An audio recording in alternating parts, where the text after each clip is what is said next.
all have the same purpose. They want the best for Edgar, and I respect and I love all the coaches in this corner, and Edgar too. But the thing is that you had three guys giving instructions. I don't know if they were all on the same page at all. You saw a guy that was very, I don't even want to say timid. He just seemed confused. He wasn't sure how to be. He didn't have an identity tonight.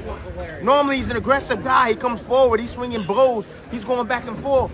You know, he wants to mix that action up. He didn't seem to be that guy. He didn't seem to be that killer tonight, man.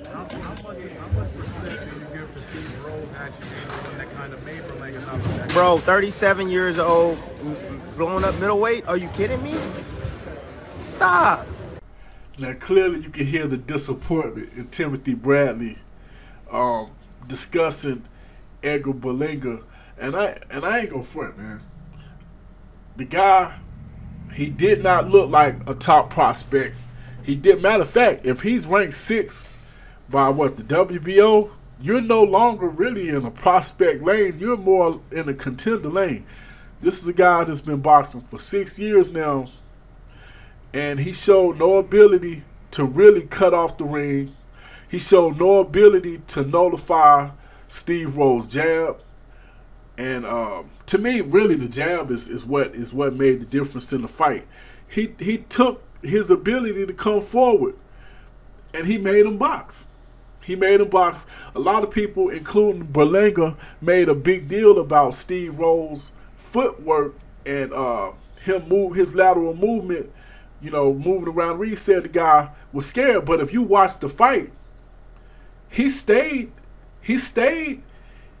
in the pocket a lot of the fight, or maybe not in the pocket, but he wasn't retreating. Once he got that jab going, it wasn't no reason to run. Once he caught that rhythm and started putting that jab on him, Belanga wasn't coming forward like that, so it was no need for him to use but so much lateral movement. I'm not saying he had his feet planted the whole fight, but he was actually coming forward. He was, man, look, his jab completely took Berlanga out of his game plan. Completely. And dare I say, he dominated him with his jab. I haven't seen nobody work their jab that nice in a long time. That was borderline Larry Holmes-esque. He was snapping that jab on him. Now, maybe not the first 3 or 4 rounds, he didn't have it going like that. But I'll say somewhere between round 4 and round 5, he got his jab right, and he started unloading on him. By the time round 7 to 8 came, he was just getting mopped with his jab. But I'll give Belanga this. I did think come round 9 and 10 that he did enough to win those rounds, and that's probably what gave him the fight. But nah. He didn't look like a top prospect. He didn't look like a top contender. He looked like somebody, as Tim Bradley said, was confused. He did not know how to cut the ring off. He did not know how to nullify his jab. And then, I hate to say it, Tim Bradley said he thought it was confusing in his corner. I thought they gave him some good advice. I kept hearing them say, where's your jab? Use your jab.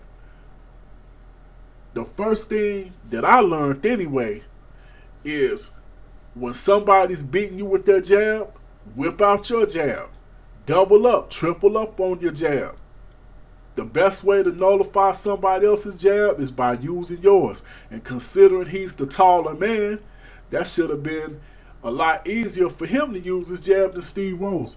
But like I said, I thought he did enough at the end of the fight to get the win or at the least get a draw.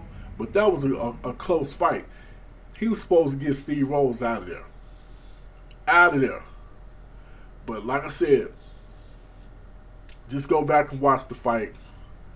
Go back and check out. And Steve Rowe, he knew he was going to lose. That's why he ain't even faze him.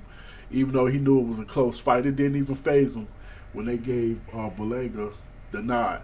But like I said, just look at how he put that jab on him over and over and over again.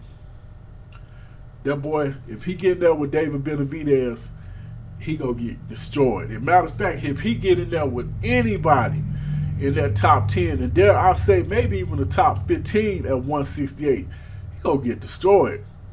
Especially if they know how to box. Maybe if it's a banger, somebody that'll stay in front of him and slug with him, maybe he'll destroy them. But anybody that got a boxing IQ, as of right now, destroy Edgar Berlanga. He is definitely not the chosen one. Not right now. They putting too much hype on that boy. They talking about Canelo and they no. There's no way you put him in there with anybody, and I mean anybody in that top 10 that's not slow-footed, he'll get destroyed. If you've been paying attention, his last 3 fights, he's regressed. He went from knocking everybody out to going the distance with a non-contender to going the distance and getting dropped by a non-contender in a very close fight. Then also having another close fight with Steve Rose. That's not a good look. He seems like he's on a downward decline as he's moving up in the rankings. That is definitely not a good look for a prospect / soon to be or already is contender.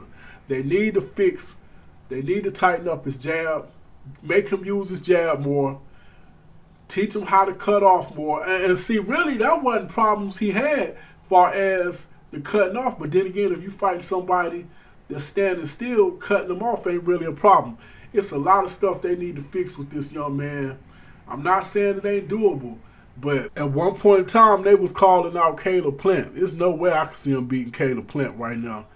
He would make him look stupid with his footwork. If Roll could make him look that bad, just imagine what Caleb Plant could make him look like.